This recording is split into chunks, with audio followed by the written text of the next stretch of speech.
जाईल आणि तिकडे स्थिरावं, पण त्याला स्थिरावायला आणखीन 4 दिवस लागतात.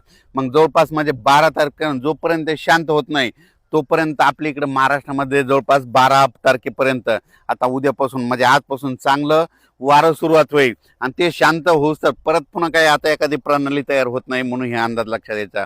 म्हणजे आता राज्यात मात्र उद्या 11 तारखेपासून सगळीकडे चांगलं हवामान कोरडं राहणार आहे म्हणून हे अंदाज लक्षात द्यायचा.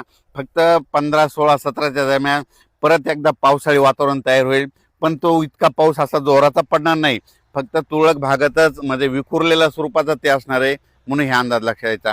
चांगल्या पावसासाठी जुलैच्या शेवटच्या आठवड्यापर्यंत वाट पाहावी लागणार आहे म्हणून हे अंदाज देखील सर्व शेतकऱ्यांनी लक्षात घ्यावा.